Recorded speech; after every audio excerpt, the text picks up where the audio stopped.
Greetings, homicidal homeboys, or genocidal homeboys, and welcome to Polecat Cast number 126. Or no, wait, we're on 129, my bad. Las Vegas shooting, Azerbaijan tortures, but my women in Rick and Morty.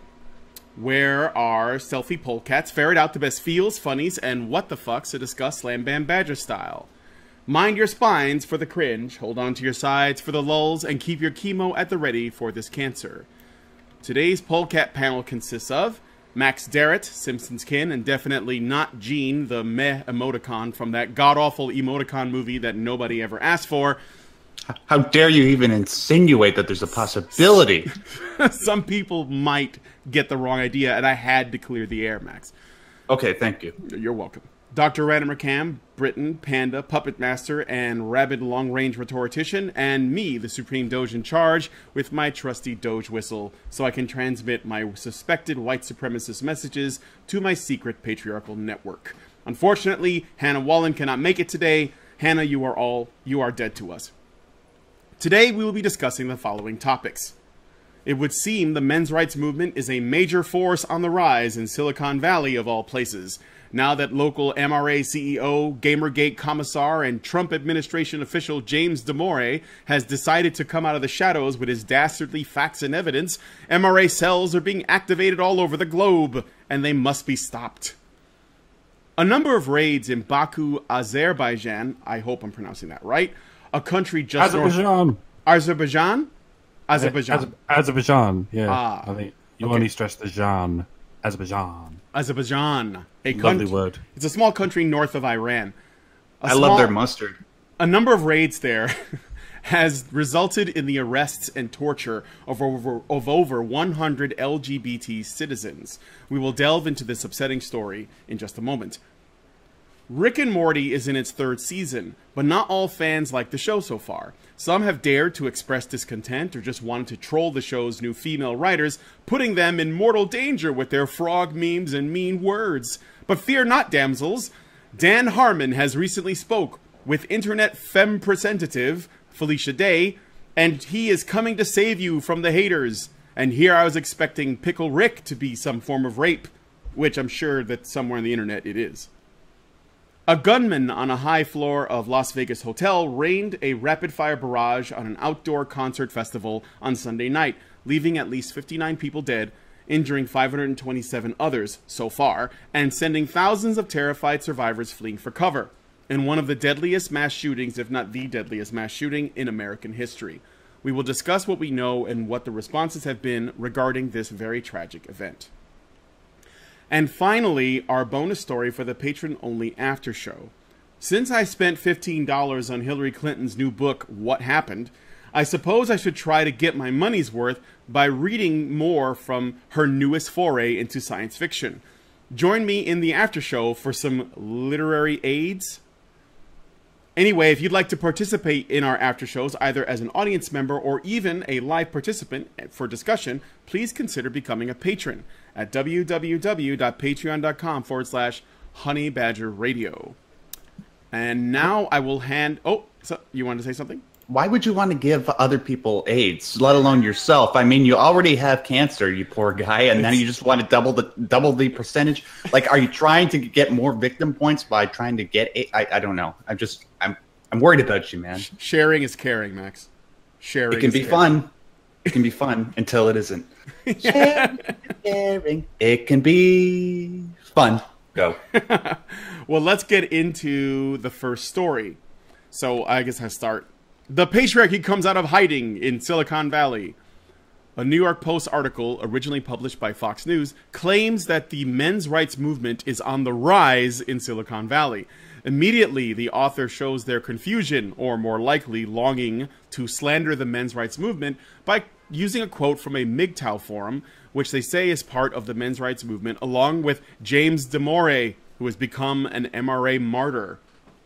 The quote picked off from a message board reads, quote, "Women believe they have the right to lie, cheat, deceive, sabotage, to empower themselves in the workplace because they will always see themselves as having never enough to make them happy at work, much like the average marriage. Everybody having or being shown equality is foreign to her, end quote. Now that you're primed with that grammatically awkward quote from a MGTOW forum, are you ready to hear how Google unwittingly created a men's rights martyr? The article continues, asserting that the tech industry, which has been a boys' club that only recently and in some cases begrudgingly accepted women into the fold, has become fertile grounds for vocal MRAs, and that Demore, fired from spreading his memo that argued women were not equally represented in the tech world because they were biologically less capable of engineering, end quote, has, quote, not silenced MRAs in Silicon Valley, but has appeared to galvanize the movement, end quote. This is backed up by articles and tweets of how suspected MRAs, Paul Graham, who argued the science behind the memo, John Durant, who wrote Charles Darwin himself would be fired from Google for his views on the sexes, and Eric Weinstein, who tweeted, quote, Dear @Google, stop teaching my girl that her path to financial freedom lies not in coding, but in complaining to HR. The irony in his statement is palpable, end quote. Shocking, just shocking. So okay, so go ahead, first Max. of all, first problem with this is that, okay, if you're going to try and weed out the MRAs in any particular part of social society, the last place that you're going to likely find anything like that is in Silicon Valley, right? Yeah.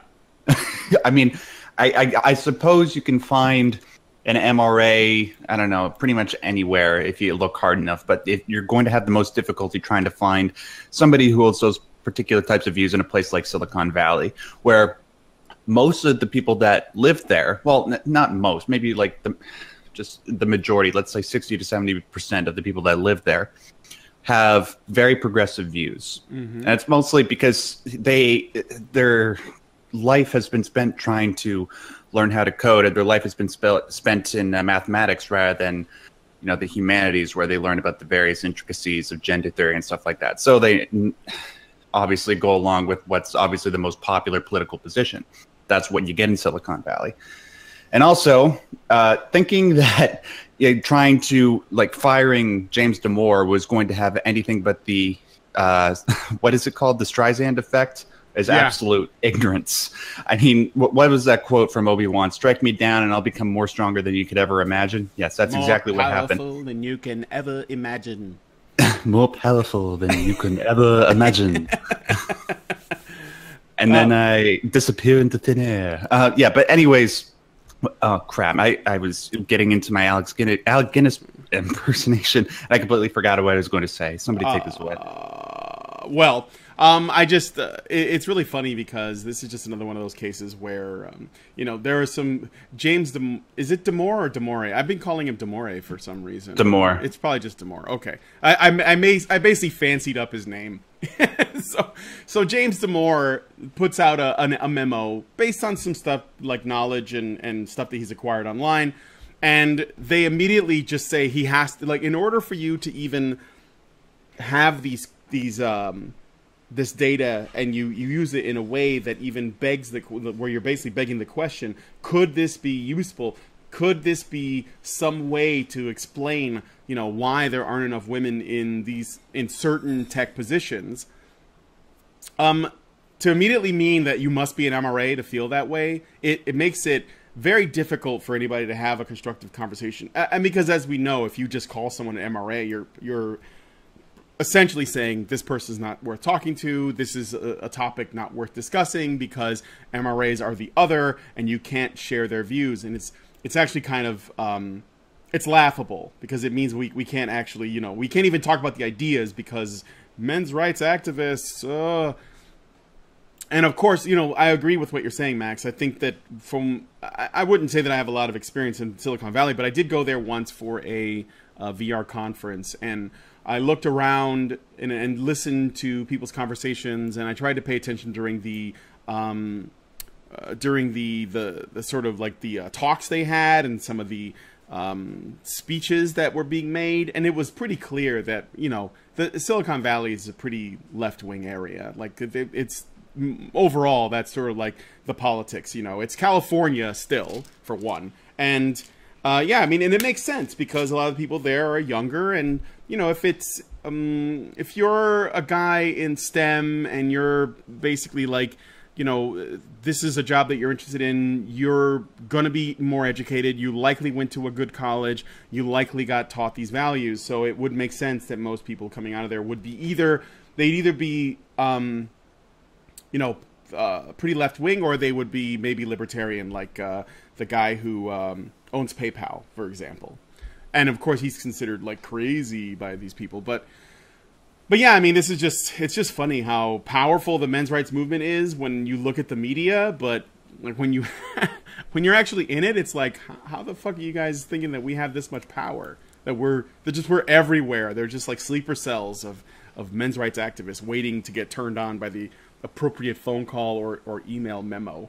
Well, speaking of Obi-Wan Kenobi, I mean, the patriarchy is like the Force. It binds and penetrates all things. It's everywhere, Ryan. Yeah. That's probably what they're trying to go for. The patriarchy Pickle is... Rick! It's the dark side, and feminism is the light side of the Force. It's I'm meant to shout Pickle Rick now every time I hear that. Pickle Rick! Sorry, carry on. What was the other thing I was going to say? Pickle Rick made me forget. Shit. Well, I was going to say... God damn it. It's gone. It's gone. It's gone. That's fine. Jesus. Sorry, guys. This is why I don't talk. Yeah, but I was just about to say, you're probably more of an authority to speak about Silicon Valley, because my experience with Silicon Valley only goes as far as A View to a Kill. Kudos to who gets that reference. It's one of the less quality James Bond movies, but yeah, but it had Duran Duran on the soundtrack, so yeah. Dance into the fire. I love that song. And Chris Walken being the villain, yeah, it was amazing. He was. That was actually was he like a super soldier in that? No. He was just he wasn't. I thought he was like a genetic man. But I thought he was like a genetically, or maybe it was one of his underlings. It's been a while since I saw that. It's not that good of a movie. Just listen to the Duran Duran song. So yeah, guys, I'm sorry, but the truth is, as much as we want to say that the MRM is taking over, has risen in Silicon Valley and now rules over it with an iron fist, as you can see by this image, it's unfortunately not true. They're just being an MRA is actually quite a lonely existence. So it doesn't have these kinds of perks. This is just stage one of the ever growing like threat narrative name calling. It starts with MRAs and MGTOWs, and then all your readers of the New York Times go, "We don't know what those are. We don't find that threatening." So then it evolves into fascists and Nazis and homeboys apparently. Genocidal homeboys. Okay, so let's go on to the next story. I thought this was pretty funny, though. Feel free to reply to some of these ridiculous quotes, such as, I do actually want to comment on these briefly. Where one guy says, "Dear at Google, stop teaching my girl that her path to financial freedom lies not in coding, but in complaining to HR." I don't know. Bam. I don't know who's making this argument. But I mean, if you're literally tweeting at Google complaining, saying that don't teach your girl to complain, and your girl watches you complain to Google, you are in fact teaching your girl to complain. So maybe you shouldn't do that. Maybe you should teach your girl to sack up, just like everybody else, so that she doesn't become the kind of person that would complain to HR. Do I have to tell people how to do parenting? All right. Just one last thing. I find it so hilarious that there are people out there that think that James Damore's memo is a sign of the second coming of Caligula or something. That guy has any influence on some sort of toxic ideology trying to penetrate the social fabric of the Western world. That guy is so fucking harmless. James You ever listen to Damore. that talk? Yeah. James Damore is Genghis Khan, and that memo is his horde. James Damore is Hannibal, and that memo are his elephants. One interesting factoid that you guys might find interesting. One out of every, I believe it's 6 or 7 people that live in the world today can trace their lineage back to Genghis Khan. Yeah, he's got his DNA in dudes from New York to Japan. That's what I heard. I heard it in a song somewhere. Okay, let's move on to the next. James Damore is Russell Brand, and that memo is his dick. And Silicon Valley is Katy Perry. It's true. It works in so many different ways. Silicon Valley. All right, so thank you. I'm here all week. Max, could you please take us to the next story? Unfortunately, less humorous. Yeah, this is make sure you just have one last laugh for the next 5 seconds before we get into this terribleness. Okay, as if yesterday wasn't bad enough, now we have to talk about this bullcrap. Have any of you ever heard of a country called Azerbaijan? How do you pronounce it? Azerbaijan. Azerbaijan? You might have to include the Azerbaijan. I think. Azerbaijan. Okay, yeah. I love their mustard. In case you've never heard of it, it's a country to the east and Armenia. If this is the first time you've ever heard of it, then I regret to inform you that your first impression of the country will not be a good one. At least 100 gay and transgender people have been arrested, tortured, and beaten in Azerbaijan. Police have conducted a number of raids in the capital of Baku and forced those who they arrested to give up their friends' addresses. Police are reporting that their actions have nothing to do with anyone's sexual orientation, but rather that their detainees were engaging in illegal prostitution. However, the deputy chairman of the Justice Party, Ayaz Efendiev... Wow, okay. That sounds good. I think that's right. Oh, okay, good. I think so. Responded to the arrest with this diplomatic and definitely civilized quote. That's sarcasm, in case you couldn't tell. Defending these creatures who are sources of immorality, dangerous diseases, and who have been cursed by God. Western circles are trying to destroy our national traditions under the name of human rights. On top of this, the president of the LGBT Azerbaijan Alliance, Javid Nabiev, has stated that a police spokesperson has claimed that people of non-traditional sexual orientation were gathered in the center of Baku to engage in prostitution. He added his belief that people in Azerbaijan, as well as the police, might justify the arrests on the basis of the common stereotype that gay and transgender people all have AIDS and other STDs. Despite the fact that homosexuality has been legal in Azerbaijan since 2000, members and activists within the LGBT have been facing continuous systematic oppression. And gee, Brian, I wonder why that is. Could it be to do with Christianity being like the dominant religion there? Oh, totally. Oh, wait, no, that's like not the dominant religion. It's the MRAs. It's the MRAs. James Damore. It must be James Damore doing his thing again. Yes, all the straight white male butch dudes are trying to hoard all the gays and genders. Yeah, I mean, because like that moon and that, I think that star looks like it has 6 sides. Maybe it's pretty. a different religion, but I can't put my hijab right on it. But I thought that this would be worth talking about for a couple reasons. One of the things, and I tried to do some research on this. I tried to figure out what are the demographics of Azerbaijan. I hope I said that right. Whatever. I tried to look at the demographics because one of the things I was trying to figure out is the percentage of gay men versus lesbians and the percentage of transgender male to female versus female to male. And I couldn't get any numbers on it. And the reason, well, it's not that I don't think that it's a problem in general. Obviously, I do. Let me just start by saying that this is legitimate human rights violations that are happening in these countries, and they do definitely need to get caught up with the rest of the world in terms of LGBT rights and just treating them like human beings and not going with this sort of extreme fundamentalist religion of peace sort of teaching, So I got to get that right out of the gate. But I am willing to bet that if you look at the number, or like if I could get the statistics on the people who have been in fact arrested and tortured, I would bet that it's a majority of men. That's my thinking. And the reason is because, in general, when it comes to, well, first of all, statistically speaking, the overwhelming majority of people who transition from one gender to the other, yes, I'm saying there are two. The majority of people who transition are men who transition to be women.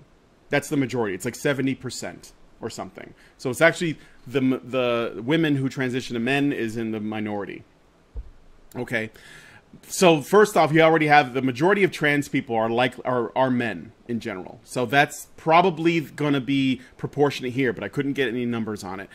When it comes to gays and lesbians, it's about even, I think. I don't think there are more gay men than there are lesbian women, but I do think that historically speaking, whenever there was like sort of systemic oppression or demonization of homosexuals, it was usually focused on male homosexuality and not necessarily female homosexuality. In general, people don't care about lesbians. They're indifferent towards them. I think even in fundamentalist Islamic countries in other parts of the world, lesbians they're indifferent towards them. And maybe it's because they already have rules for women anyway. And, you know, so, but generally though, it's sodomy that's the problem. When a man is receiving sodomy, those are the things that they usually target. So that means it's usually men. And I think that it's important for us to point it out because these are men's issues. And in these countries where this stuff is happening, there are people who want to bring feminism there because they think that this is what feminism needs to do. And of course, we know that feminists have... It is. That this is... but feminists usually co-opt other sort of civil rights movements like the LGBT stuff or even minority groups, which have nothing to do with women, but... And when they do, then what happens is they immediately focus on women and then they put men in the back burner. And there are examples of this. Even the LGBT movements here in the States... I don't know if you guys knew this, but did you know that it started off as GLBT? And originally they put gay first. Well, they flipped it to they put lesbians first. And I actually, when I was at, and not that that's a big deal. We're talking about a name change, but it's important because in the eyes of feminists, lesbians are more oppressed than gay men. But the fact is, gay men experience a lot more discrimination than lesbian women do, because again, generally people don't give a shit about lesbians.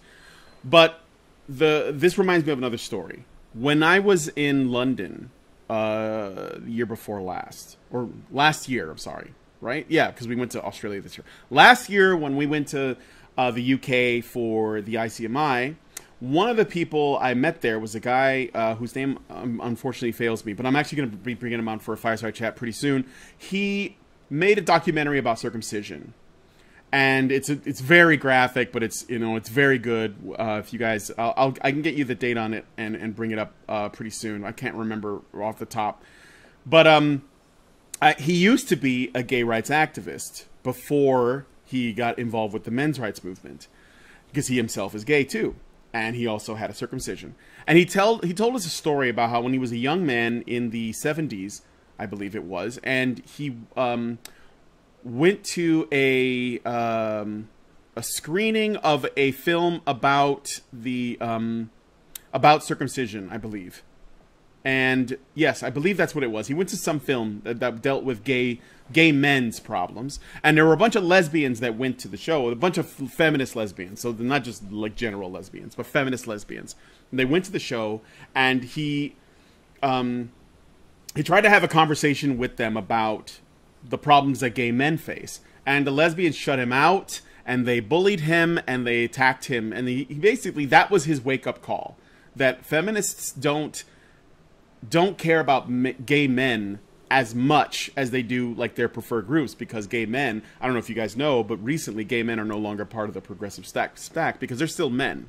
So he actually had a wake-up call because politically speaking, so this is not just about just general LGBT rights, but politically speaking, as feminists and particular radical feminists, obviously, they don't have much in the way of support for gay men. So usually when they are talking about LGBT rights, they usually have a focus on lesbian women first, then trans women, then gay men, and sometimes trans men. And you can also see that by, not that TERFs are kind of an extreme example, but you can also see that by what happened to Theron Meyer on last week's show. We talked about how she was essentially banned from Twitter because she got into an argument with some TERFs.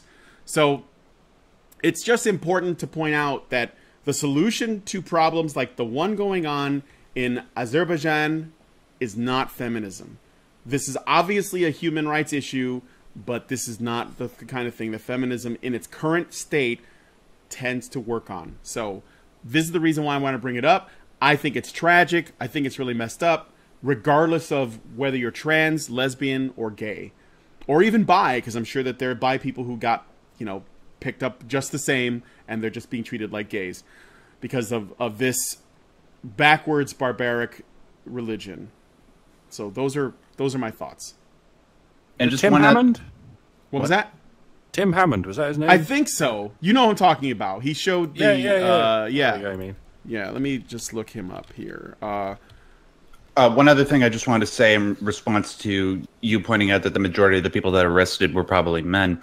The reason why there's probably a lack of women is because in that part of the world, women likely don't have any opportunity to explore their sexuality because ultimately they're born to be the property of men. Yes. Right.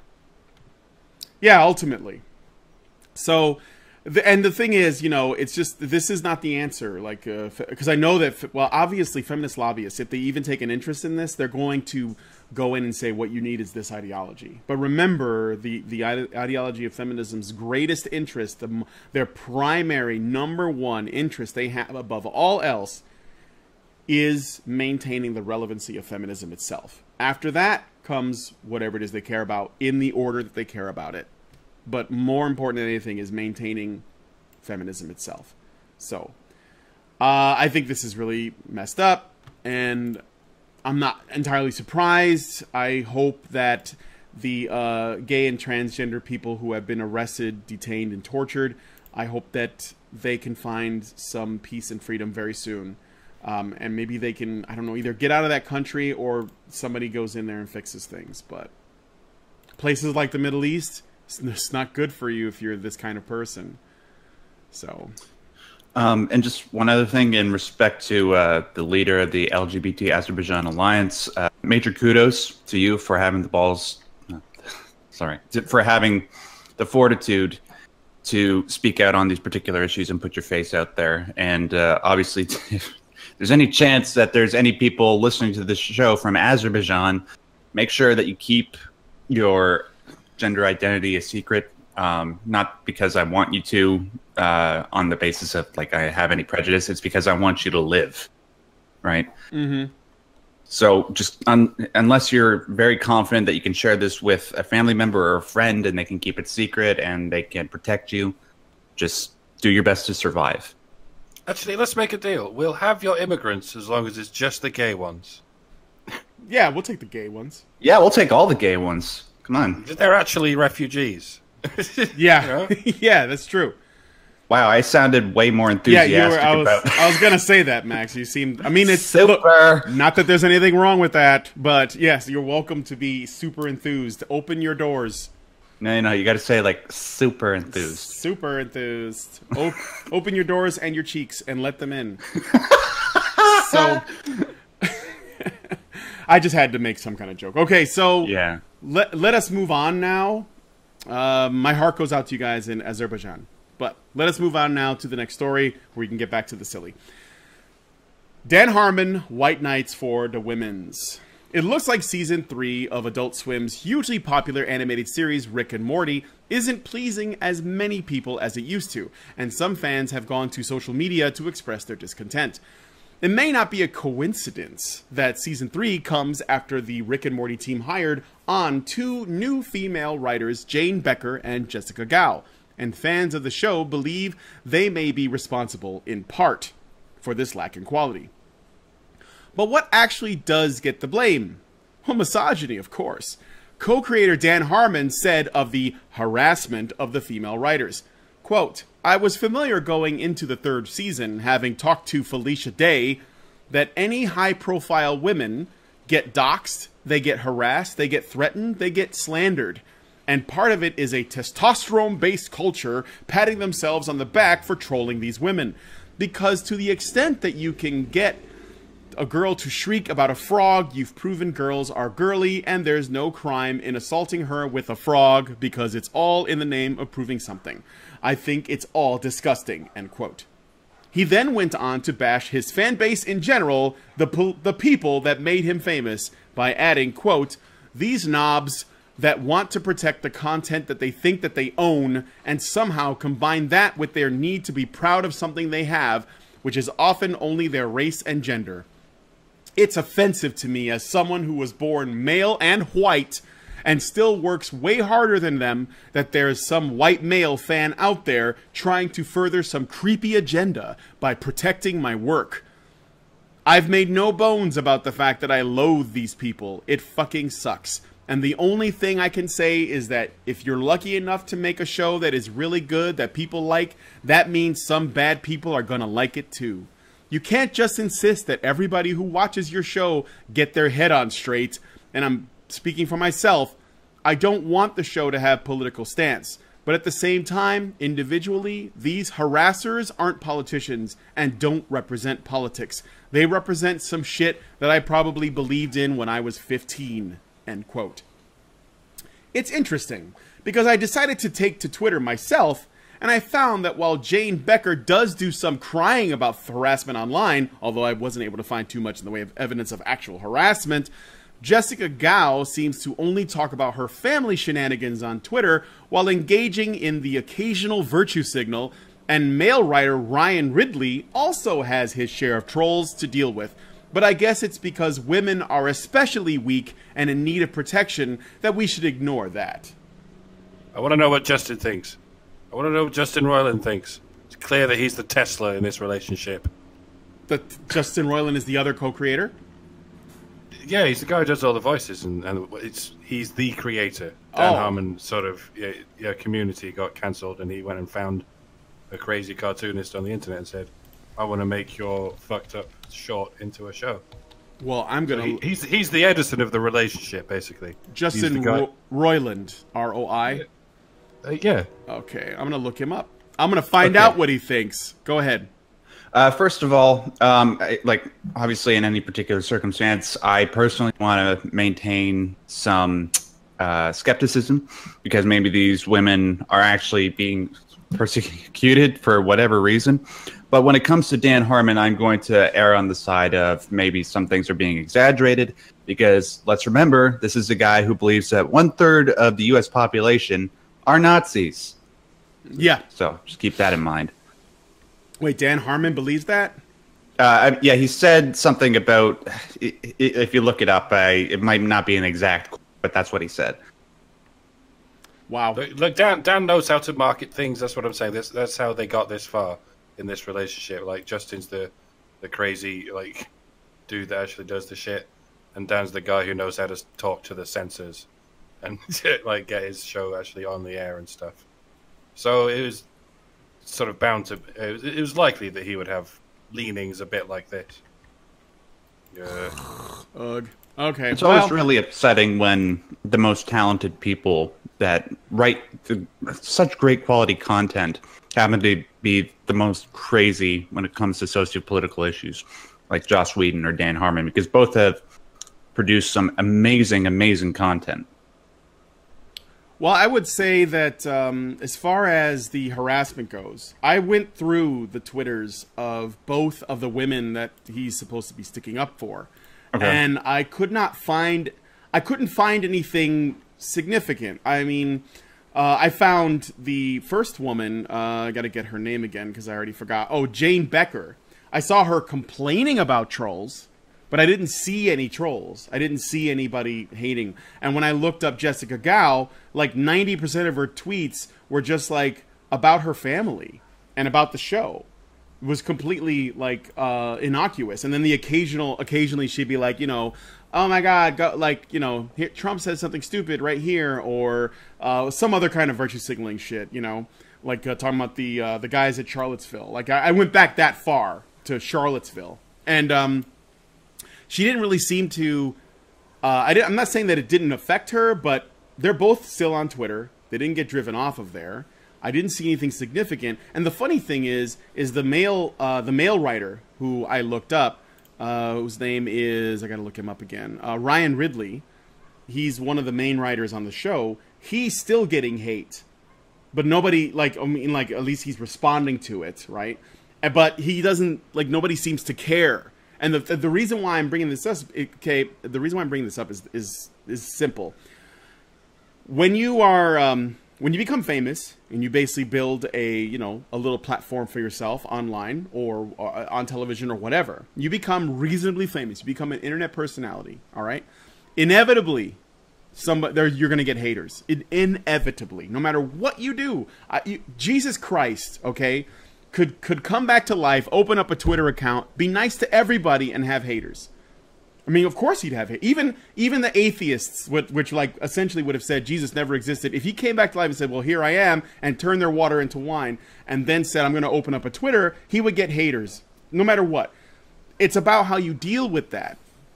And it's not about whether or not they should exist, because you can't, I mean, I guess Twitter's trying to create an environment where there's no such thing as haters, but the fact is, there are haters, there are trolls, and then there are people who are neither of those things, but get lumped into those categories. Like, when I did see some people, I think on Ryan Ridley's Twitter, there was a guy who said, oh, I think he was talking about season 3, episode 5 is what he said. Now, I haven't seen a lot of Rick and Morty, and unfortunately, I can't watch it on Netflix, so I don't know, I don't have, like, cable or anything like that.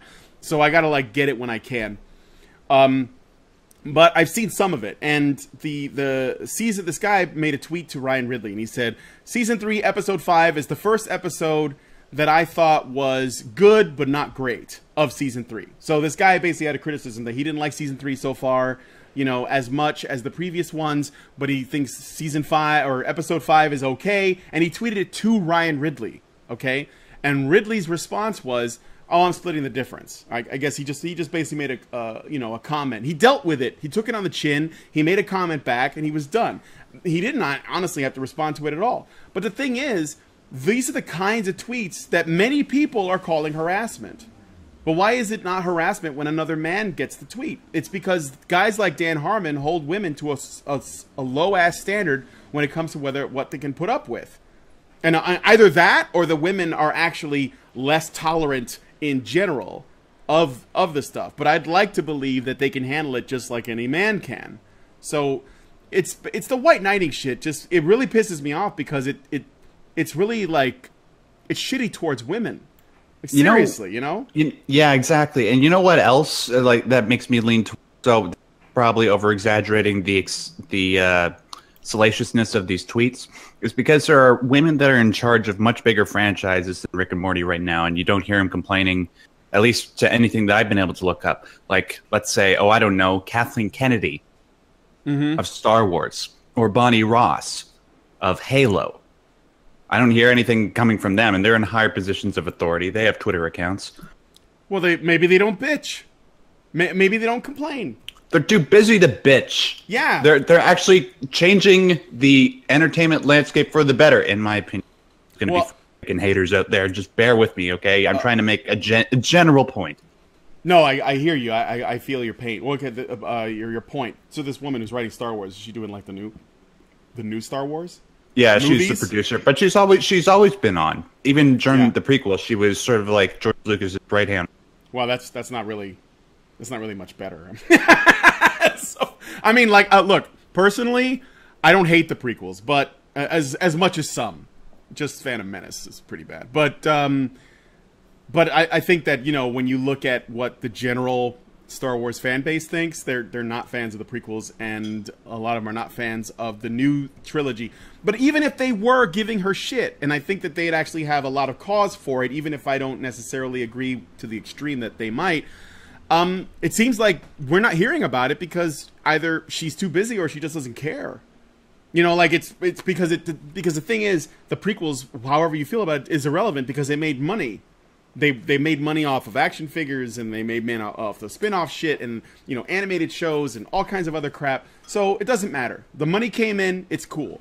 And it makes me think, to your point, Max, that either Dan Harmon is exaggerating, which is helpful if you want to look like the best white knight or the one good male, is basically you get to say, look at all the abuse that these bitches are putting up with, but it's okay because I'm here to save the day. I'm here to protect them, and I got choice words for the folks that watch my show on the regular and essentially are the reason why I'm famous and rich, and I'm gonna shit all over them, in general.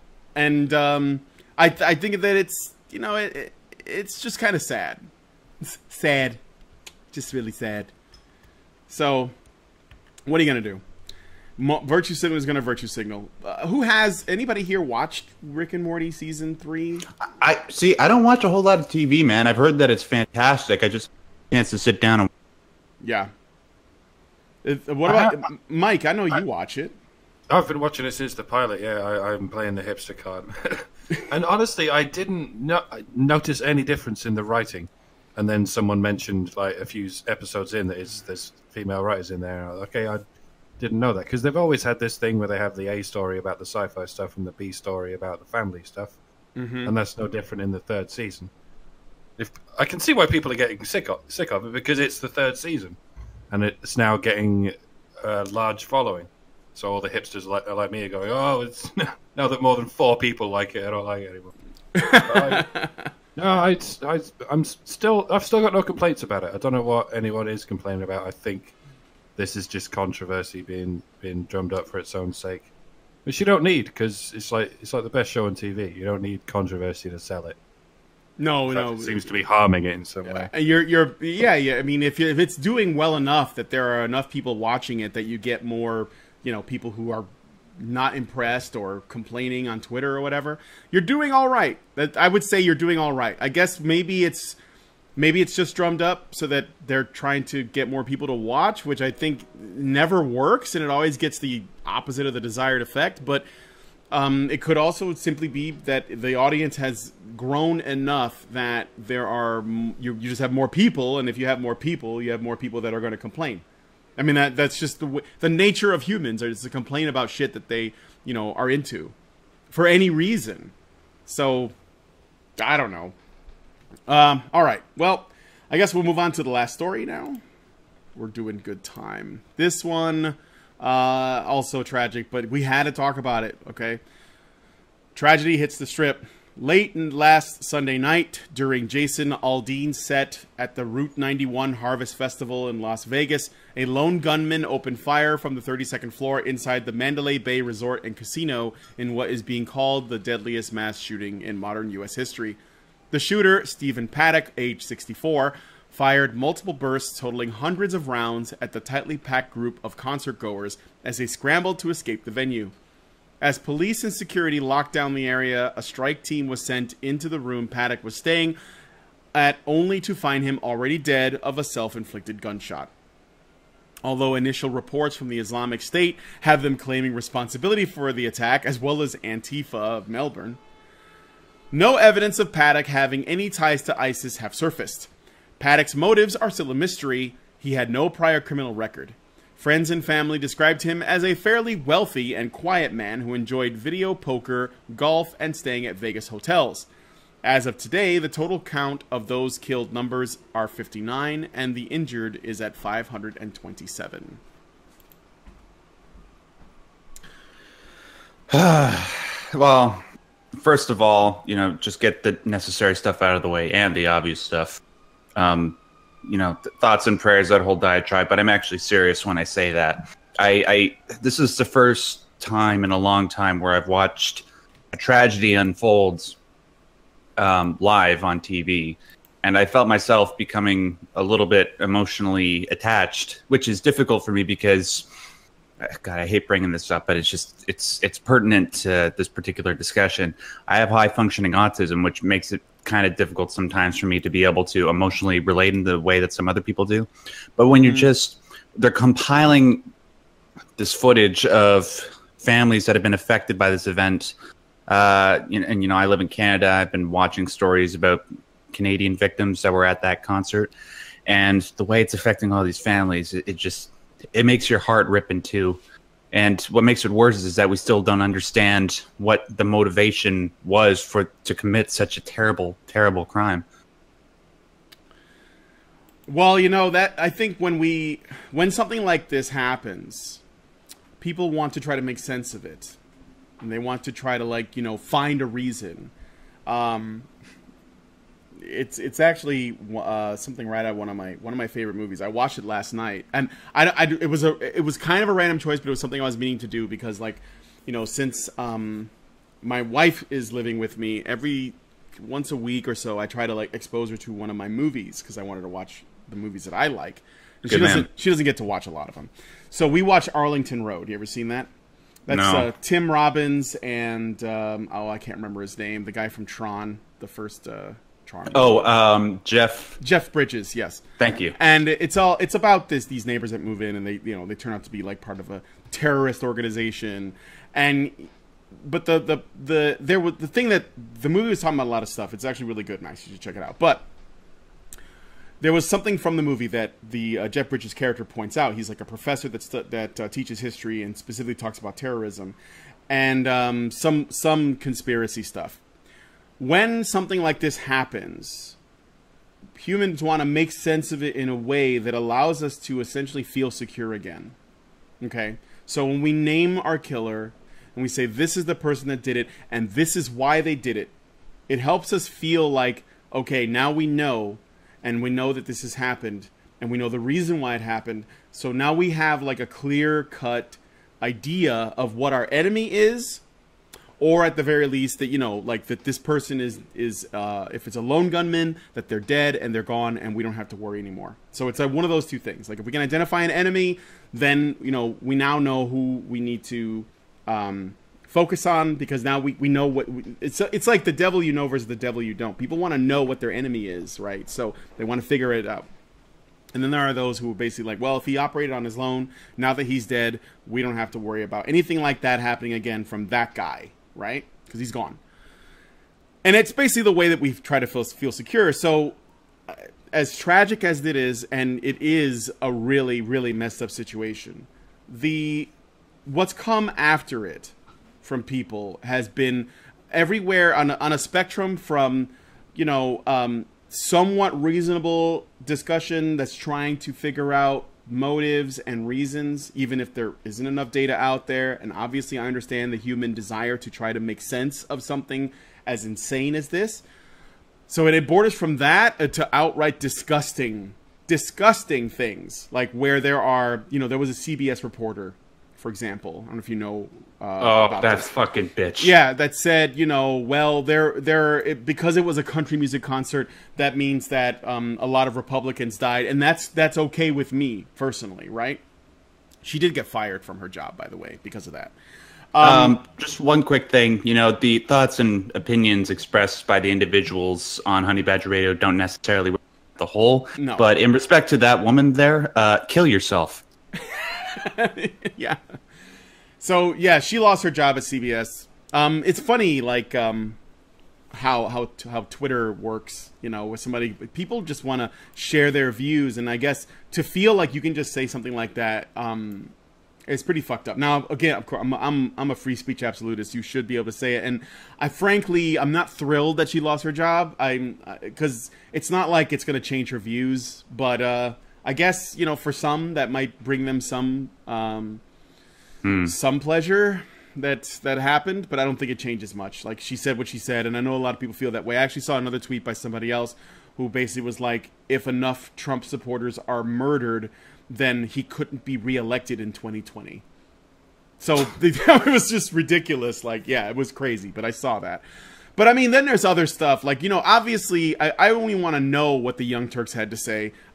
But there are people who are basically saying this is white supremacy, even though he gunned down a country music concert and he had, like, an Asian girlfriend. There are people who are saying, oh, yeah, you know, ISIS comes out and they're like, we will claim responsibility for this. And that there are people speculating that he may have been radicalized by his Asian girlfriend because she's from the Philippines, and the Philippines has, like, a majority of Muslim, or there's a large number of Muslims that live there.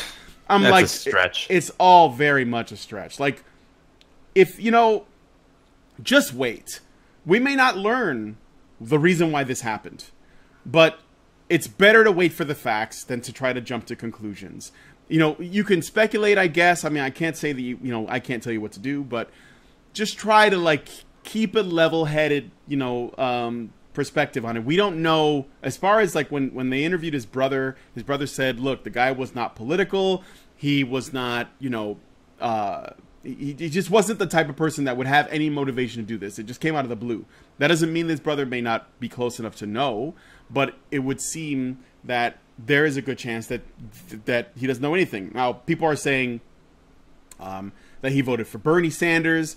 There are people who are saying that, they have photos of him at like the Women's March wearing a pussy hat. I don't know. And even if that's true, that doesn't necessarily mean that it makes sense that he would, exactly do that, right? So it's important to point that out. And of course you have the people who have agendas, like people who are saying it's a white male, it's terrorism.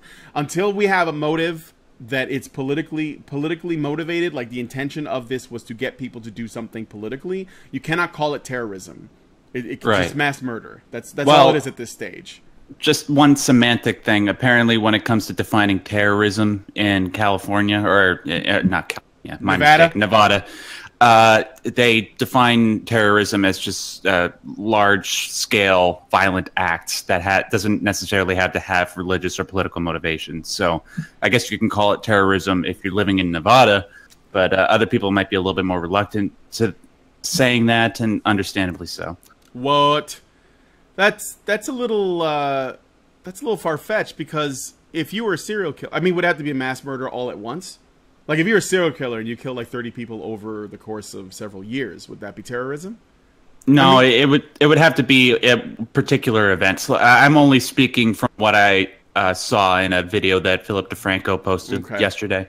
So that's all I'm going off of. Well, yeah, I mean, I don't know. I mean, that's Nevada's definition, but I don't agree with it, because if you had a brain tumor and you basically like went on a killing spree because there was like literally like a growth in your head and you were just going crazy and you saw demons everywhere or some shit, that there's no motivation for that. Like you're not trying to get the government to do something. You're not trying to drive a people out of the state or out of the country. You're just literally sick.